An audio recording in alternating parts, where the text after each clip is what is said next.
So, this is Daniel. The stage is yours. And this is two former Leuphana people who very proudly have seen today what the university has achieved. And we are here to share with you a few of our observations and of our experience. But most of all, we are proud that miracles also happen in Lower Saxony, occasionally. And there's a lot that miracles had to overcome. We had a little bird, we had vast, totally unbased corruption allegations, we had neighbors who were very friendly and neighbors who took us to court. We have seen 3 ministers of science and education who have all supported this project, but all, of course, needed time to get into the details of such a complicated development. And we did all of this with a university in a time where education doesn't really have a free run. So this building is more about the future than it is about the past. It knows about the past, so it looks out, and it is a symbol for what we want this world to be and what we want education to contribute. So all of this happened, and this is probably the biggest message of today. This is actually a student building. We did, I think, 14 seminars, large groups, small groups, where all of us thought about it again, changed everything, went back, planned, changed everything again. In all honesty, Staatssekretär Lange, we drove government crazy with all these changes in the planning process.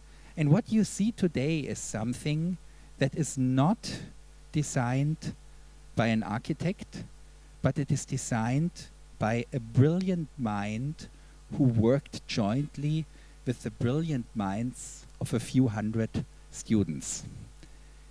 Daniel, how was this? Well, thank you so much. It's on, yeah. Yes, thank you so much. Let me say that's unprecedented. I, nor any architect I know, has ever built a building with people who are creative but are not architects. Believe it or not, this building and its ideas did not come from me alone. They came from discussions and from actual workshops where students who are not architects were empowered to use their creative minds with tools that they have, pencils, paper, computers, modeling, to create and to question what a university building can be. And so the credit really goes to the amazing students that I interacted with in the hundreds. I think by, I don't know, after so many years, there were so many groups. And I have to tell you that what you see here started with a question. What is it that is needed in this campus? How big should it be? Should it be a 1-story building made out of wood? Should it be made out of stone? Should there be no building at all? If there is a building, should it have windows? Should it have staircases? Does one have to have an elevator? And so on. These questions were not just academic questions.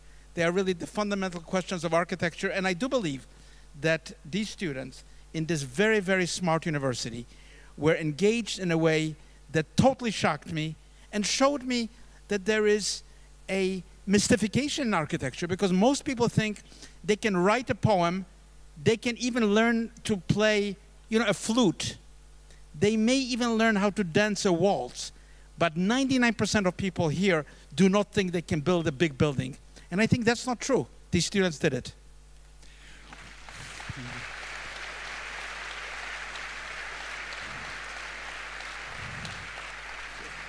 Today is March 11. On March 11, exactly 10 years ago, a group of students of Leuphana University with Professor Wugenik and a few others was getting on a plane in New York's John F. Kennedy Airport after the first seminar that we ever did together in Daniel's office. So what happened is a bunch of students invaded a very well-organized architectural firm with models, with junk, with stuff, with books, brought their drinks. You have to see Daniel's office is very well organized. Nobody normally brings coffee mugs or stuff. So it was a real intrusion in an architect's world that I guess changed that world a little bit. And there's one person here in the auditorium who has recently been made honorable citizen of the city of Lüneburg, who made that possible. Herr Klaassen, he is sitting somewhere there. We just have to say thank you for your wide perspective in understanding that this university can go a long way, and you were wise enough to invest a very large amount of money at that point to make these seminar groups in New York possible. The university will be ever grateful for that contribution.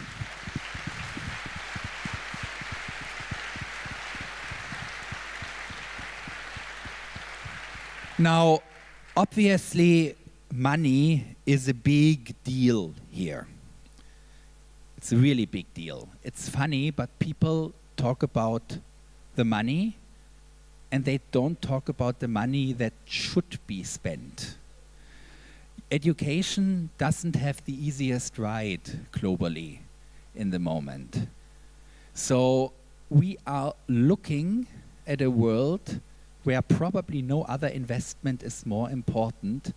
And I would like to ask Daniel, if you were to invest, where would you invest in American and in European societies in the moment?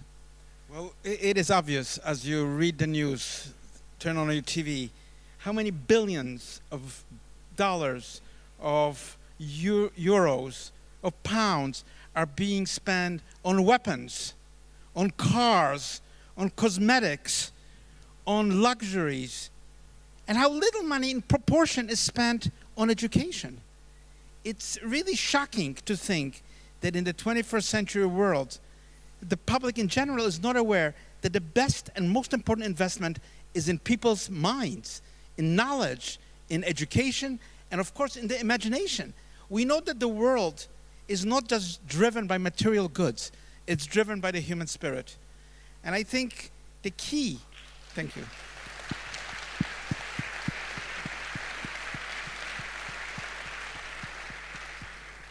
And I have to say, I'm proud to be here in Germany, and I'm an American citizen, but looking at my own country and what is happening, and the complete reversal of values, I look at Germany as a model of a democracy where values are still perpetrated in terms of progressive values, that education and the future count, and not wars and the past ideas that have failed so miserably in the world of the 20th and 19th century.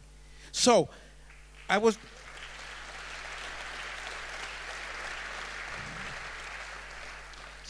I think really I'm lucky, we are lucky, students who will be here are lucky to have a facility that will not only be enjoyable, but will contribute to their own research, to their own study, to their own sense of what the world could be as a better world. Because I think that is really the idea of knowledge. The knowledge is the question, how come we are here as we are? And I have to tell you a small anecdote, a story. Yesterday night, I had the privilege to sit at the table with Lord Simon Rees.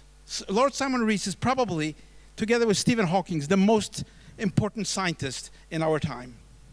And he said to me, you know, Mr. Libeskind, I feel that within 100 years, we will not have humanity, we will be in a post-human world.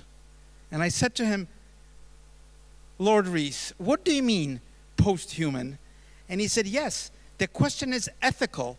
How will we combine our knowledge of technology, of biology, of the new genetics, to allow the world to change in a positive way? He did not have the answer, but there are the Rees lectures at Oxford, which he did. I haven't read the book.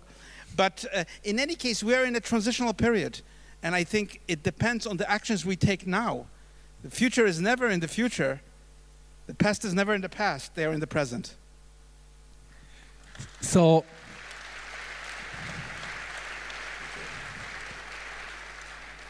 this is a difficult place. Ulf Fugenik and colleagues have shown it. It's a place where war crimes were transported out of Germany.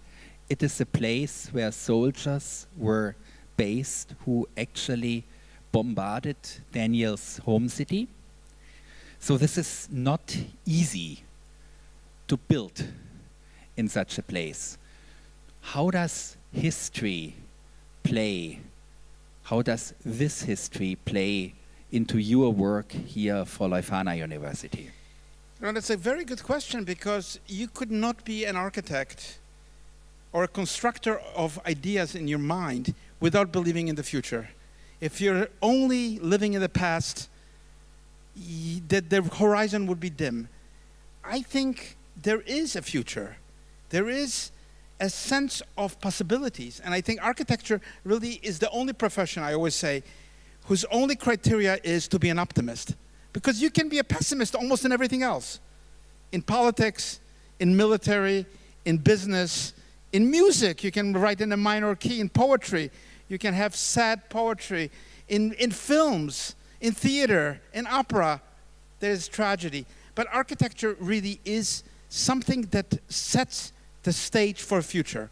And if it is a good piece of architecture, if it is a good city, then it is a city that incorporates the ideas of citizens and moves them forward.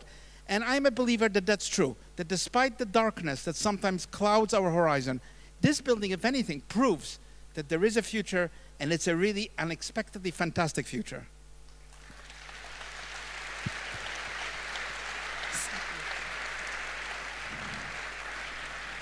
One of the things that both of us found amazing and were also a new experience in developing a building is the degree how different partners have worked together. Normally, when a university erects a building, the president writes a letter to the ministry, we have the following need, it gets evaluated, and then the ministry pays for a building. Not so here. The development was an entrepreneurial development. It works together with the European Union, who invested substantially in the sustainability of the research power and its transfer capabilities. The state of Lower Saxony, where really the person to thank is Staatssekretär Josef Lange, who put all the thoughts in the world into creating a construction that really, to his honor, is his brainchild on how to bring these various funding bodies together with all the difficulties if it's not one party who builds, but several. The town of Lüneburg and the county of Lüneburg, where both Oberbürgermeister Mädke and Landstadt Narstedt really played a substantial role over all the years in making this building reality, but also, last not least, the churches. The Jewish community, die evangelische Landeskirche, die katholische Kirche, hoffentlich bald islamische Gruppierung, die hier made it possible to build the Raum der Stille upstairs. The Raum der Stille was also developed jointly with students. Daniel, do you want to talk a little bit about a church in a, or synagogue or church in a public university? Well, we had students who were Muslim, Jewish students, Christian students, Protestant students, Catholic, and the project really asked the question, can such a space be built in a university setting? And if yes, what could it look like? What should it do? How should it open its doors and its windows? What kind of paraphernalia are necessary to create a dialogue that goes beyond ourselves? And I have to say the students played the key role in the design of that particular space. It was not easy for anybody, not for any expert, to know how to do this. And yet I think the discussion and the students, I have to emphasize, it wasn't a verbal discussion only. Students produced actual drawings. You know, it's amazing. People who never drew a building produced plans. They produced elevations. They produced ideas of perspectives out of a window. And I think that is part of what you see. The building is finished. I think it needs a few more minutes to finish all the, all the little things. But I think very soon, I think one will be able to enter a space like that and see the wonder that really connects us, all of us, in a very troubled world, and connects us through tolerance, through the understanding. And what could be more important? That's what education is. It is to see others. It is to interact with others. It's not just to build walls, but on the contrary, to see that all the walls that we construct are only physical walls, because we need them. It's raining, it's snowing, but all the walls in our minds can be actually interpenetrated and transformed into a sense of beauty and a sense of poetry. And I think the students who thought about the project thought about really the poetry of silence, the poetry of, they suggested it be white. I asked them, why shouldn't it be black? Why shouldn't it be red? Should the walls just be white? But the students also thought that it should have a pattern, and the pattern in that space is a pattern from Penrose, the great scientist, Nobel Prize winner, who invented, Mandelbrot really, the idea of fractals, and before Mandelbrot, probably the Greeks with the Fibonacci series. But in any case, it is a very interesting space that I really think is a tribute to the students and to the future of young minds. One more person, actually not one more person, but a very important person, Daniel and myself would like to extend a special thanks to, is Ulrich Grillo. Ulrich, when he looked at Daniel's drawings and he looked at what the university is about, and he thought, and then he said, I am going to donate you the facade. Which he did in spite of all the trouble that was made around it. We are very, very grateful. This has been very meaningful to Daniel, to all of us at the university, and it will be meaningful for the generations to come. So thank you very much for great patronage here. So, this is it. Daniel and myself, we have left the stage already. We will be always with Lüneburg, supporting not only this great building, but this wonderful university. We are here to say that not only this building, but the entire process that all of you have made possible is contributing to building a civic society in Europe to a degree that we probably today all don't know and can only feel. Lüneburg, Lower Saxony, the Federal Republic of Germany should be proud, and we are congratulating you and wishing the building and the university all the best in the world. Thank you for your time. Thank you. Thank you. Thank you.